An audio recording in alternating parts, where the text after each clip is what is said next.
Hey everyone, welcome to at the MacMillan Space Center for our weekly lives. And of course, today, as we mentioned last week, is Rachel's birthday. So we're joined by our summer student, Justin, who is with us for the entire summer with the Young Canada Works program.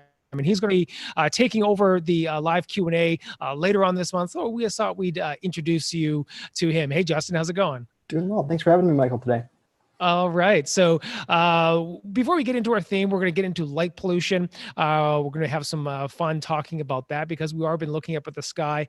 And there have been a whole bunch of fun stuff happening. But before we get into that, I want to talk about a little bit about you. And I see you got a whole bunch of nerdy things in your room. Looks like you're a bit of a space fan. So maybe tell us about the Young Canada Works program, what that program is, and hopefully inspire anyone else out there, young kids that might want to work with us full time or other organizations.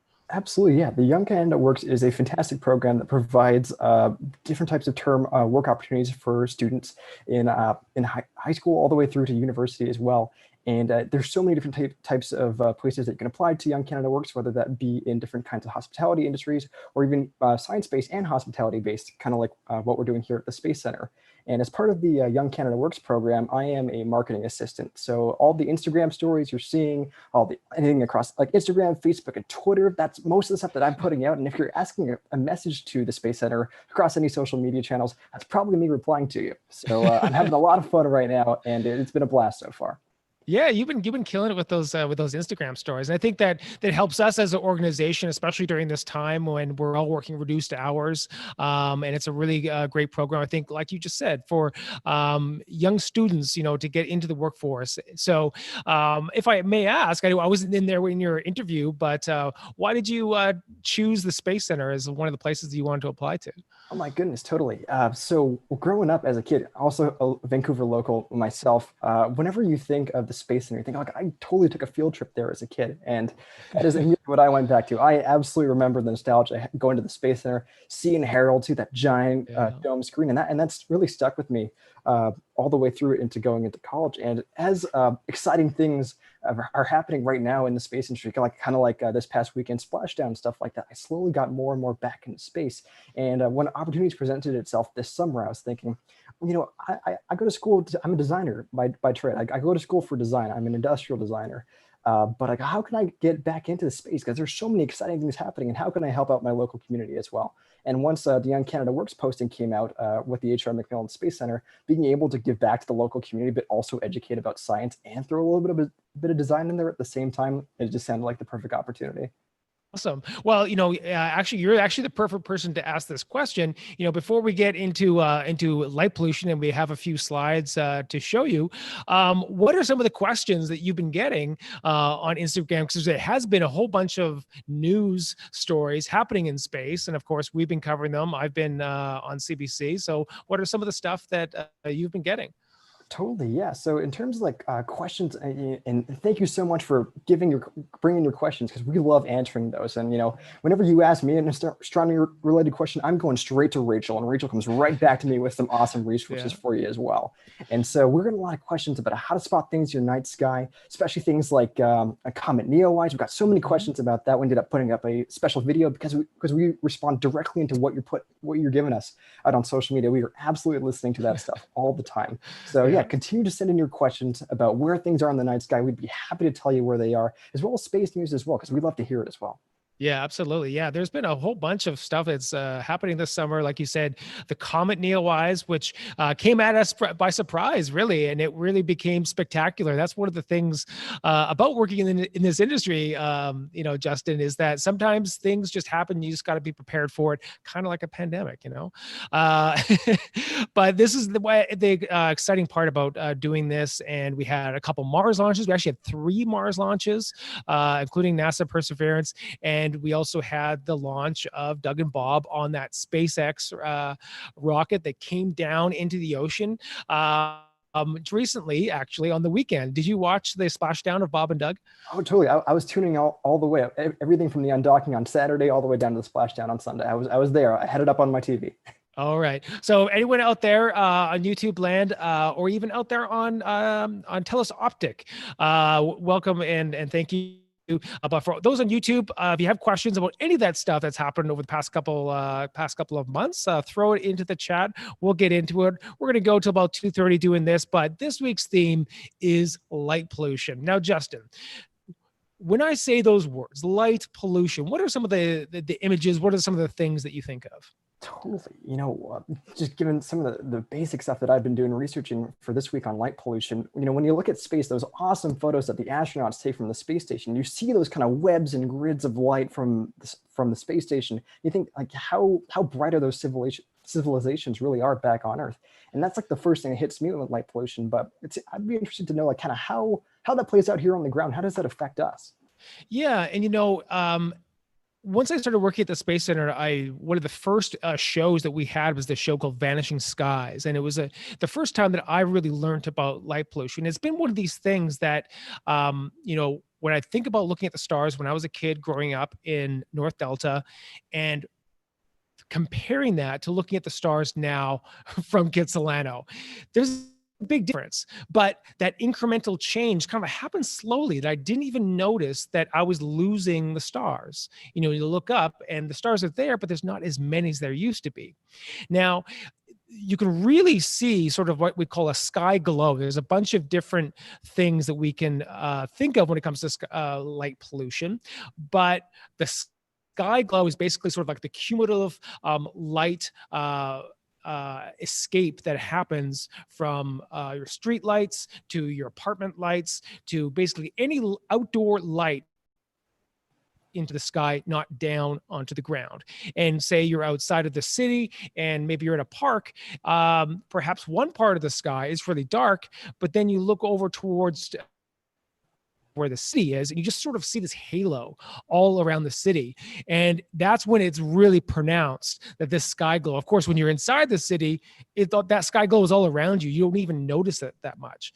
So light pollution is obviously something that's near and dear to my heart because I'm a city dweller. I would love at some point to still be able to live in a city, but be able to look up and see the stars.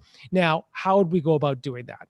And there's actually a science to it, and there is actually a bunch of not even just astronomers. There is something called Scotobiology, which is actually the study that looks at how light pollution affects our planet on the biological level with animals and also the trees as well. Now, we were going to tap into there's an expert, Robert Dick.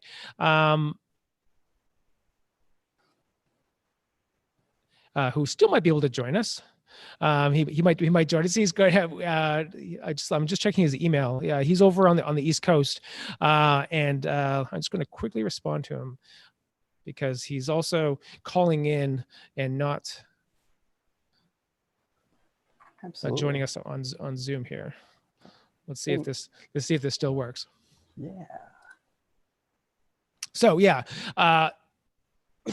So Scotobiology, because when you think of animals, and I really notice this actually in the summertime because my windows are open in the summertime because it's so hot.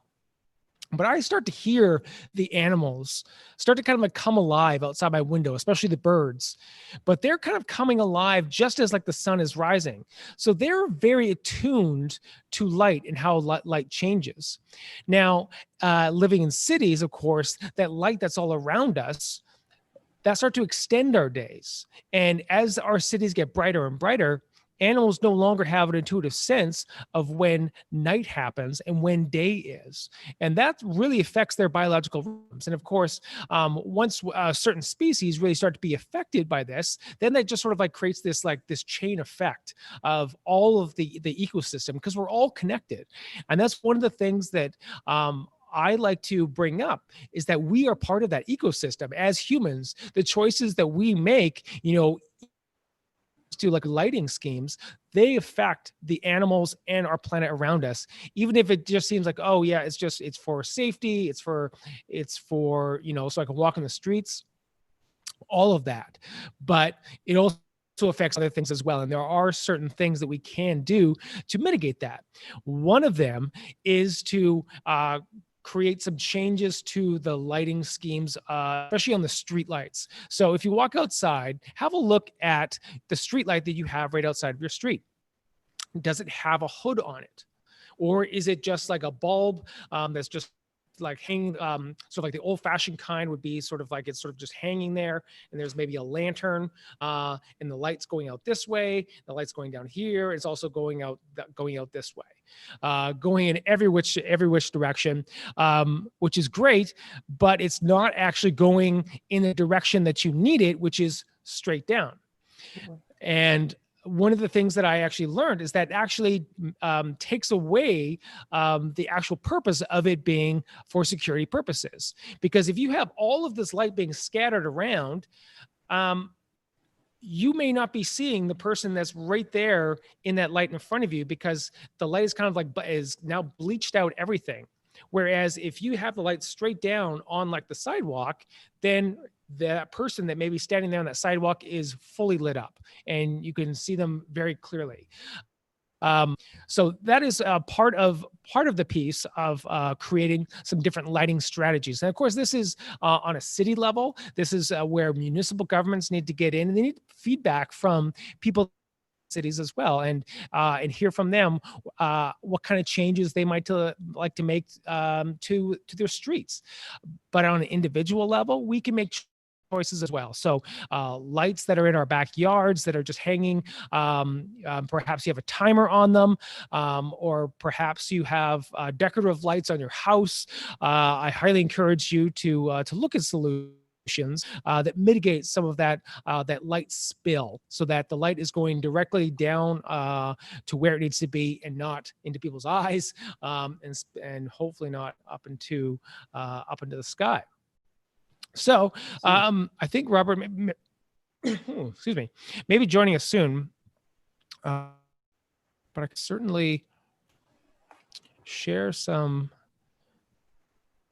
images with you. Totally, yeah. I think that's a really good point, especially being intentional with some of the choices you're making in your backyard. You know, sometimes you've got those lights that point directly into like your neighbor's yard, or maybe they're not directly at the ground. And so it's really important about being intentional about kind of where you're making those lighting choices, whether you time them and stuff like that as well.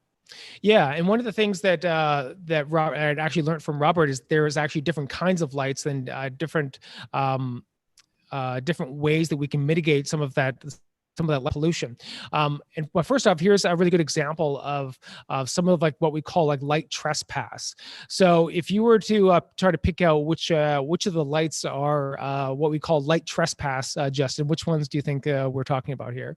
Oh, I'm probably thinking about like the really, like, just looking off the reflections of the water, maybe like the really bright ones on the left and the far right. Is that kind of what we're looking at? Yeah. So basically, you're over here and you're looking at these two houses, and there's that light and there's that light that are shining right in your eye. So that gives a dead giveaway, because the light is being scattered all around and it's shining in your eyes, which is making you be blinded a bit. And you're like, it completely takes away from where you might want to be looking. And of course, these houses, I'm not even too sure why those lights are there in the first place, but it's certainly taking away from the safety. And of course, there's a lot of lighting that's happening underneath these houses here. That's decorative lighting. It looks nice, but is it necessary? I'm not sure. I'm going to switch over here. Let's see if Robert hasn't joined us quite yet.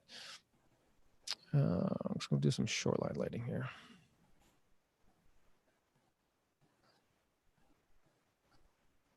Yeah, so here we go. Here's some basic diagrams of the light trespass, the light glare. You see that hanging light that I was describing to you before, another example of the glare lights, and how that's reflecting off of the water, and that really takes away from that, or really increases the sky glow in our skies. And that also works for in snowy areas where in the wintertime. So the light is reflecting off the snow back up into the sky. The same effect that happens when you go out to the beach, and why beaches are really dangerous for getting sunburned, because not only is the sun hitting you in the face, but it's also reflecting off the sand back up at you. So as you can see here, you know, really affecting, any of the wildlife that is living in the waters here. Their only window into whether it's daytime or nighttime is just like the top of the water here. So if there's light glaring down on them, they think it's daytime, and it completely messes with their biorhythms. And so the entire ecosystem of the ocean, of the whatever lake, is completely disrupted. Totally. It's so important to have those cones on top of your lights, especially if, at the top of the water the fish is only a frame of reference. Yeah. Let's see what that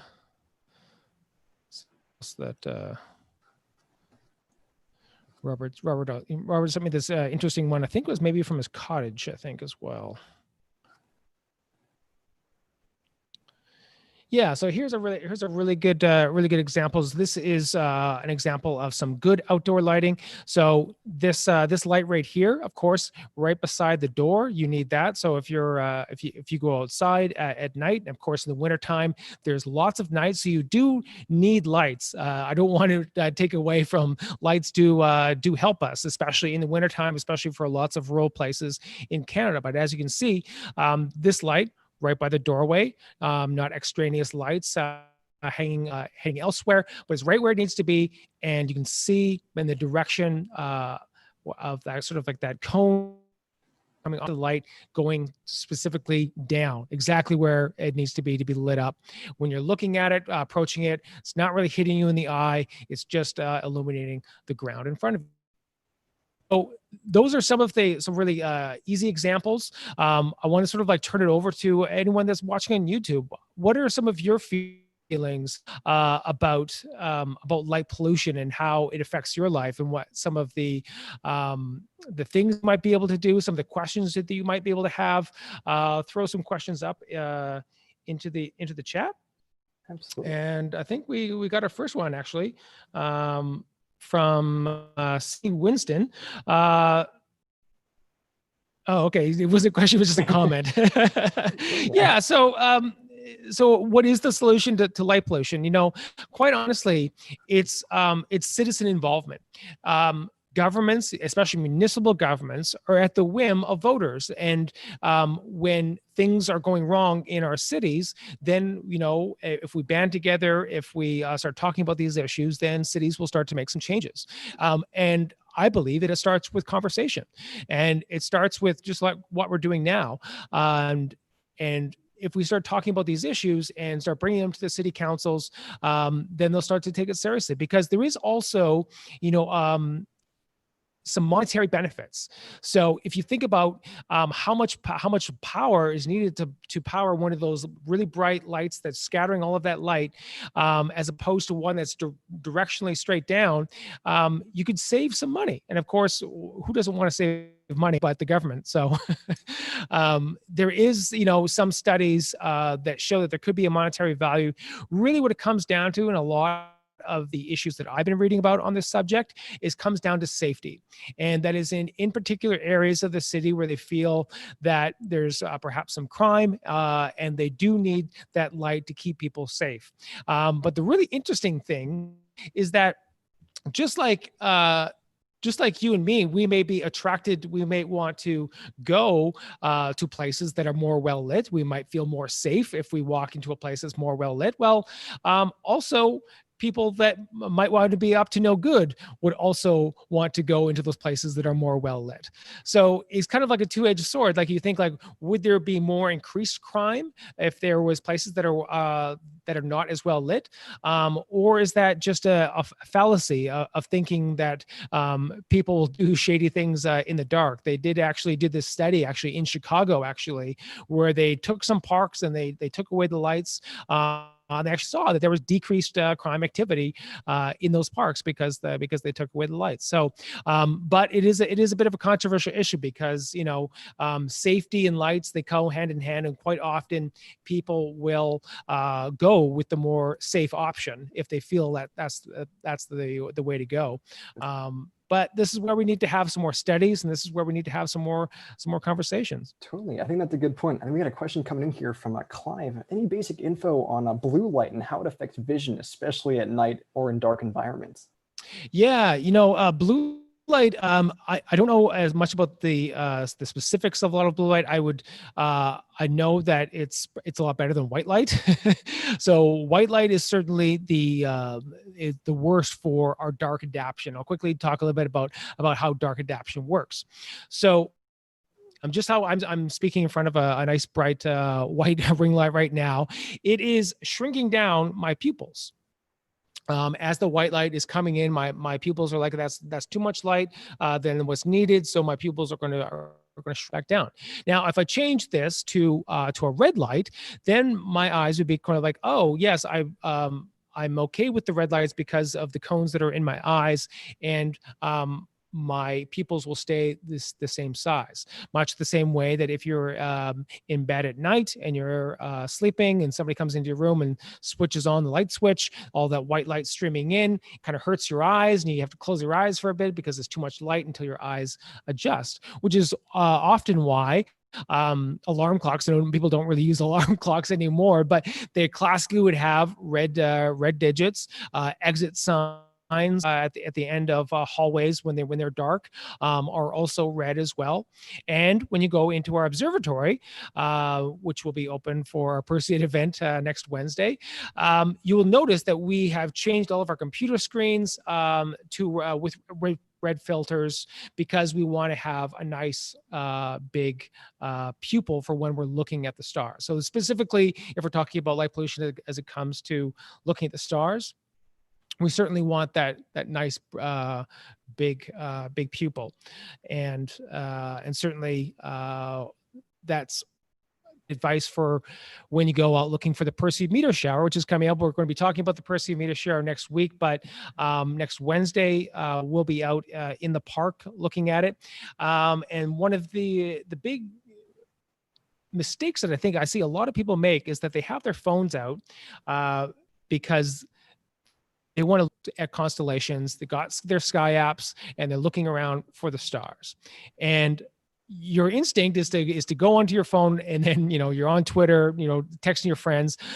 But if your phone is not set to a dark mode, if it doesn't have a red filter, all of that white light is going into your eyes, and it's going to take at least like 20 minutes, maybe even half an hour, if you're outside at night, say around like 10 o'clock tonight, for your eyes just to adjust for those pupils to open back up again. And when we're talking about the Perseid meteor shower, these are tiny little pieces of rock and ice that are creating really fast streaks across our sky. Now, the really big ones will make brighter, longer streaks. Those will be easy to see. But we're going into a meteor shower, and there's a lot of those smaller ones. So in order to see more of those smaller ones at an increased rate, you need to have properly adapted eyes. So at least half an hour of not looking at white light from your phone or any other lights that, for that matter.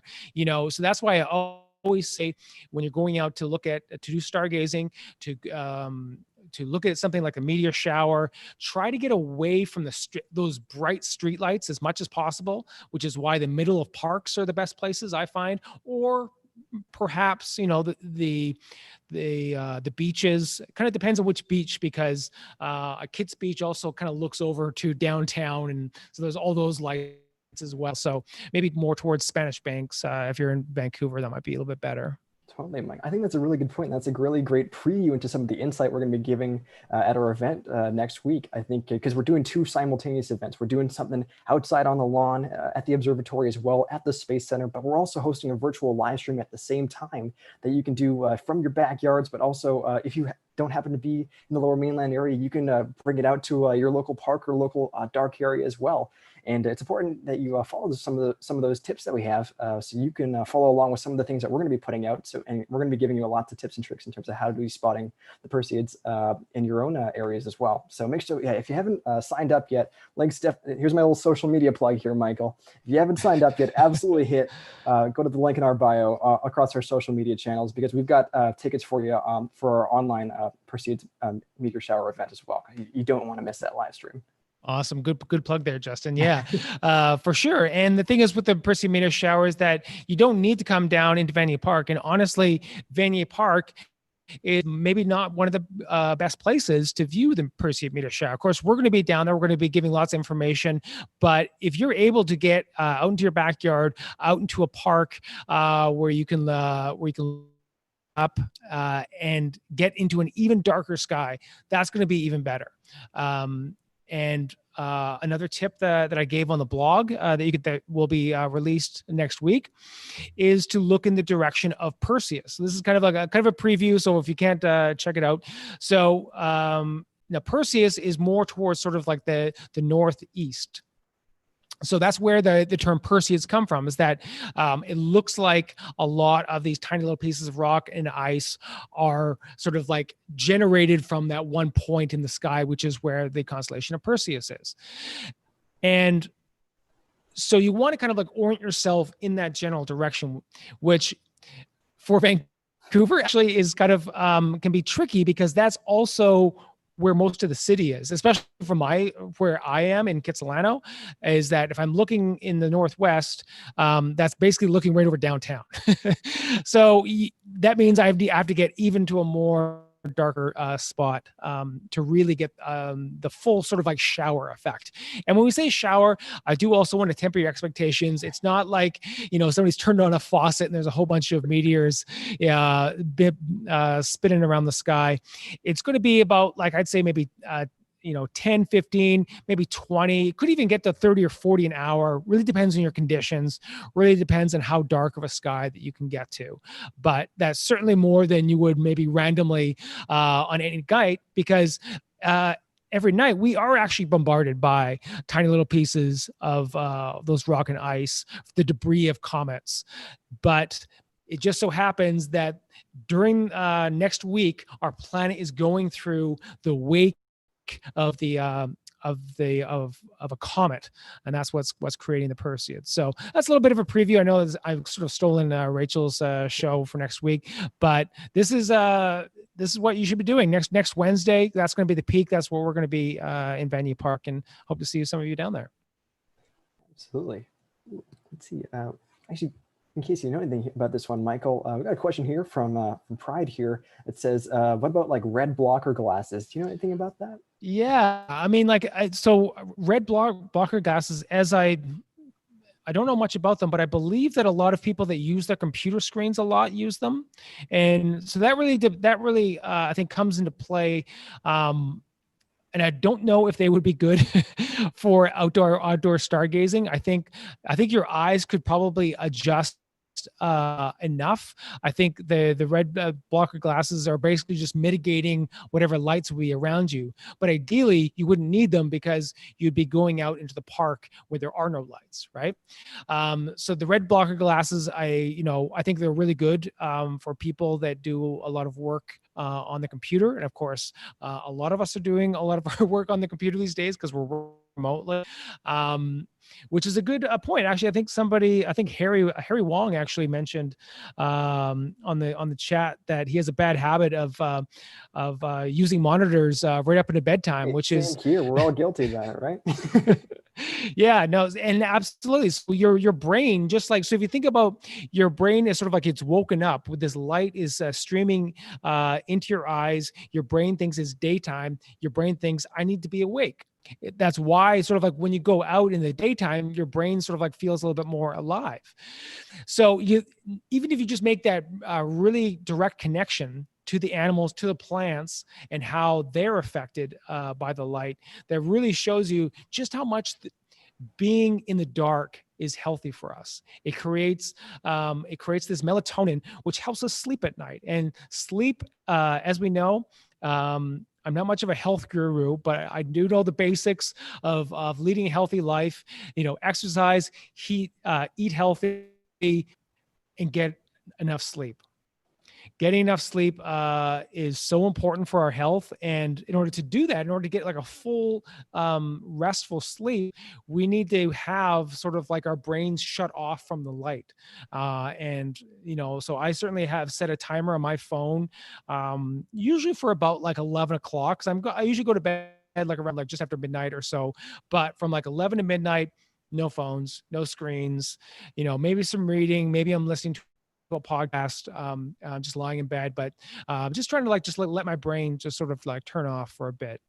And so if you're thinking, if you're doing that for your brain, we can also do that for the animals and the wildlife for our planet.